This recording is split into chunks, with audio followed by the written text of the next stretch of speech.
Hi friends, నేను మీ Mamata. Welcome to Mamata's kitchen. ఇవాల్టి మన టేస్టీ రెసిపీ వచ్చేసి పచ్చి పులుసు.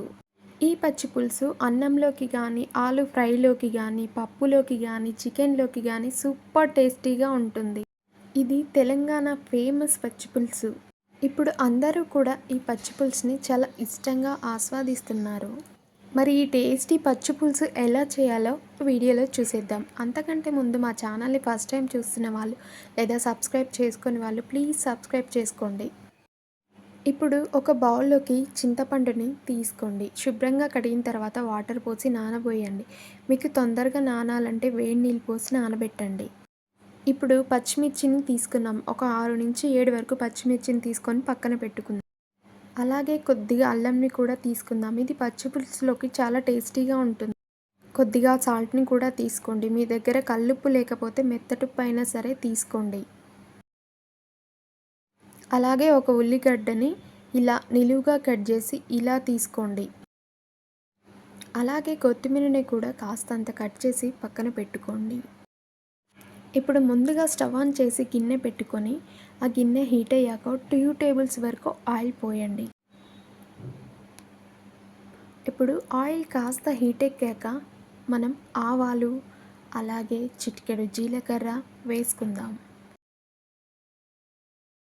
అయితే ఇప్పుడు ఇవి కాస్త చిటపటలాడాక మనం ఫస్ట్‌గా తీసుకున్న పచ్చిమిర్చిని ఇందులో యాడ్ చేయండి. ఒకవేళ అవి పేలుతున్నట్లయితే మీరు మూత పెట్టండి. అయితే ఇప్పుడు ఈ పచ్చిమిర్చిని పేలకుండా, మీద పడకుండా చాలా జాగ్రత్తగా కలపెడుతూ వేయించుకోండి. అయితే ఇప్పుడు ఈ పచ్చిమిర్చిని చాలా డీప్‌గా ఫ్రై చేసుకోవాలి. ఈ విధంగా ఈ కలర్ వచ్చేంత వరకు కూడా ఫ్రై చేసుకోవాలి. ఇప్పుడు ఒక 2 రెబ్బల వరకు కరివేపాకుని యాడ్ చేయండి. యాడ్ చేసి బాగా ఫ్రై చేయండి. ఇవి ఇలా ఫ్రై అయ్యాక ఒక చిటికెడు పసుపును కూడా యాడ్ చేసి బాగా ఫ్రై చేయండి.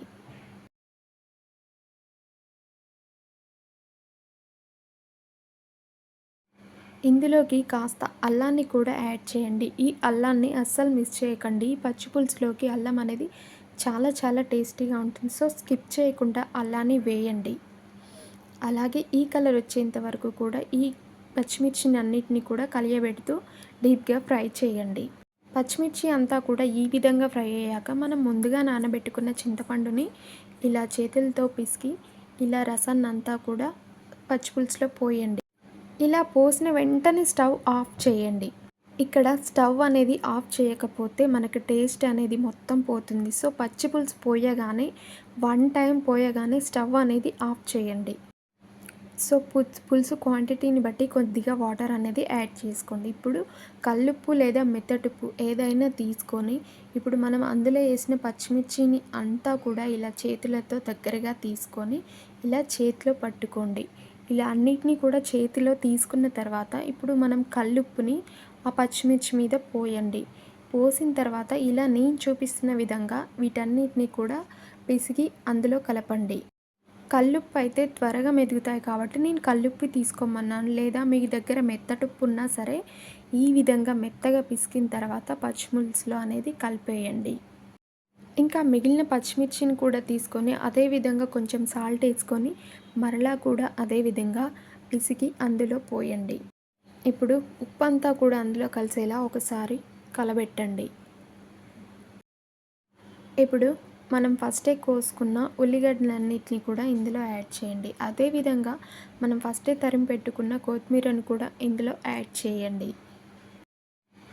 ఒకసారి ఈ పచ్చిపులుసుని అంతా కూడా బాగా కలియపెట్టండి.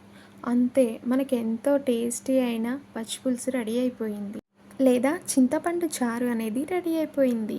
ఇలా మీరు కూడా ఒక్కసారి ట్రై చేసి చూడండి. అన్నంలోకి సైడ్ డిష్గా చాలా బాగుంటుంది. పచ్చి పులుసుని టేస్టీగా ఎలా ప్రిపేర్ చేసుకోవాలో చూసారు కదా. ఈ రెసిపీ మీకు నచ్చితే ఒక లైక్ చేయండి. మీరు కూడా ఈ రెసిపీని ఒకసారి ట్రై చేసి ఎలా వచ్చిందో మీ వాల్యుబుల్ ఫీడ్బ్యాక్ని నాకు కామెంట్ సెక్షన్లో కామెంట్ చేయండి. అలాగే ఈ వీడియో కనుక మీకు నచ్చినట్టయితే లైక్ చేసి మీ ఫ్రెండ్కి షేర్ చేయండి. Thanks for watching.